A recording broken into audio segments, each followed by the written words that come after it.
What is up, YouTube? It is Wednesday. I am back at Maple Crest. Actually, I keep calling it Maple Crest. It's actually Maplewood Skate Park in Maple Crest Park, which is in Maplewood, New Jersey. I think the two can go hand in hand. Yesterday, I ran into somebody who I did not recognize at first. It was this guy.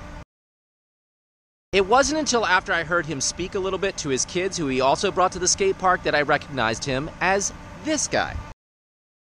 Yes, that's Tim O'Connor, skateboarder and co-host of the Mano a Mano series along with Andrew Cannon on the Woodward TV channel on YouTube. They do the mini ramp game of skate at Woodward. They are both the guys that kind of comment on the skaters that are skating. I watched that whole series this summer and I recognized the voice instantly. It was a little hard to find any footage of him that was really usable from yesterday and that I could make a story out of. Also, I didn't do an intro and outro from yesterday's footage because I was just lazy and trying to get right to skating, and I had a really busy day.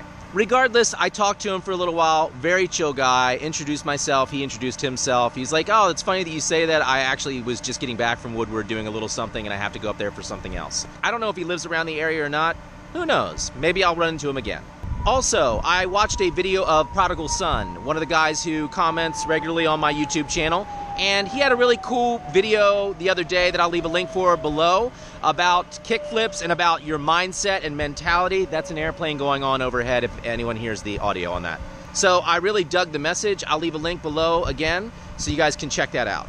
Last but not least, Old Fart has completed my challenge of the frontside 180 to a curb stall and then a front shove out. I'm going to leave a link for that video below so you guys can check that out, and he has challenged me to a regular pop shove it. So we will get to that at some point today. Let's stop talking, let's skate.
Two things that I started to augment in order to try and land that were crucial.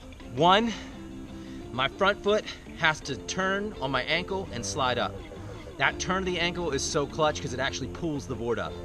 I forget it most times, and I'm trying to remind myself of how much more control I get when I do that for all of my tricks across the board. Second, thinking about my back foot as opposed to my front foot. When I do 50-50s, when I try and ollie up stuff, I'm oftentimes thinking about my front foot and placing my front trucks first. No. I noticed it yesterday on my 50-50s. Towards the end, they got a lot more solid. I was locking in a lot better because I was thinking about putting my back truck on first as opposed to my front truck. On this one, I was popping and thinking about getting my back truck up, not my front. I knew I could get my front up and over. It was, hey, can you get your back truck up there? That's what I was asking myself in my head.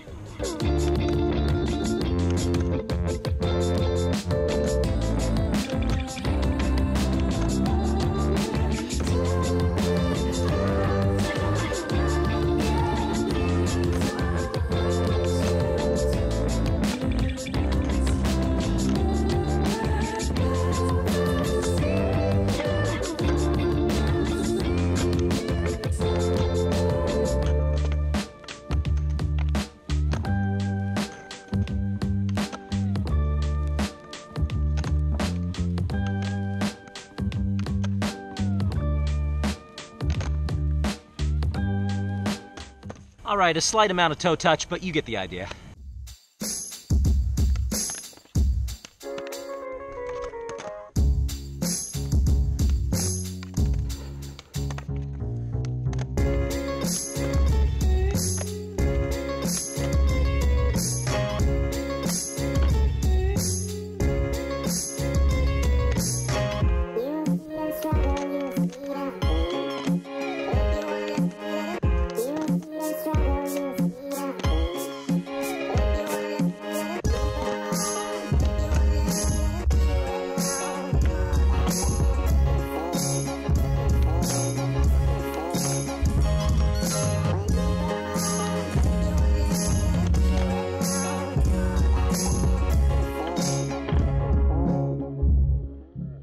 Okay, not the prettiest one on the end, but what I was actually thinking about for that last one was a lot of pop. On all of these, what I found helpful was actually thinking about popping the board and having the board come up to meet me.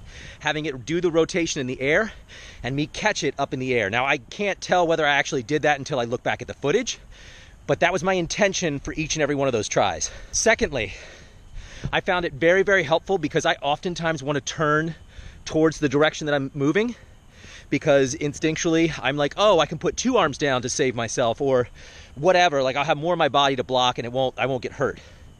What I am finding is by staying this way, trying to keep my shoulders aligned like this and looking down at the board in this way and doing the trick from this motion as opposed to turning my head or moving even slightly, I start to think about catching it while still facing this way. I start to think about myself in this orientation, which was really helpful for those. And I know I continued, at least on two of them, I was facing forward when I landed, and maybe even that third one I kind of did.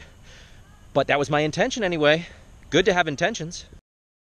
And finally, you should always end on a trick that you can land. So let's do kickflips. Prodigal Son, as I mentioned earlier in my intro, had a video the other day where he talked about the fact that he wanted to challenge me and some of the other people that he watches, old skaters, new skaters, anyone. Are there tricks that you tell yourself you can't land consistently? You're just like, oh, I can't land this. Then that's something you say to yourself over and over again. Every time you go to try it, every time you're attempting it, in the back of your head, you're saying, oh, yeah, I'm not gonna land this, or I can't land this, or it's really hard for me, I think is basically what he said. And he was challenging all of us to say to themselves, this is easy for me. Kickflips are easy for me. So to that end, I'm going to end my video with a trick that I can land, the kickflip. Kickflips are easy for me.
One more quarter turn and that would have been it.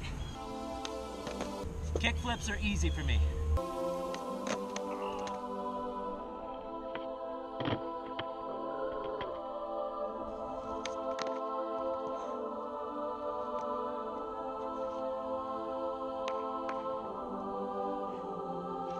Kickflips are easy for me.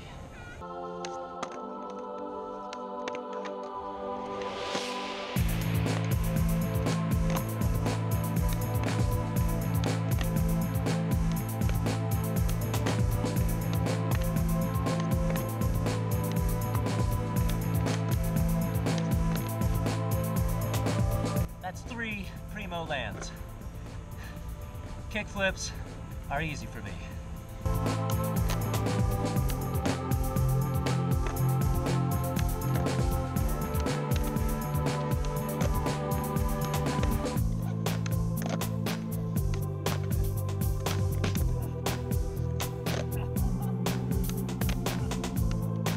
Kickflips are easy for me.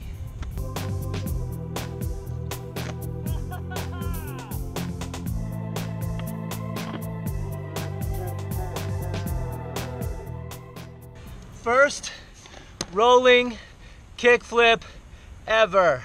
I have spent a year working on kickflips. A year. I've landed a couple stationary. I have never landed one rolling. Aaron, this goes out to you. I can now retire that board proudly and put it up on my wall. Rest in peace, brother. Oh man.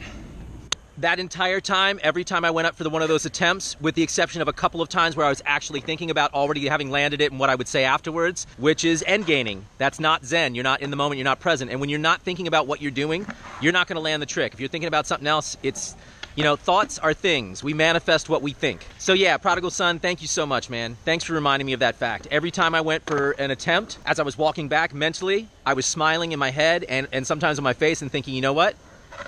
Kickflips are easy for me. And then even a couple of times saying it out loud, it's totally helpful to hear it, to say it, to believe it. That feels good.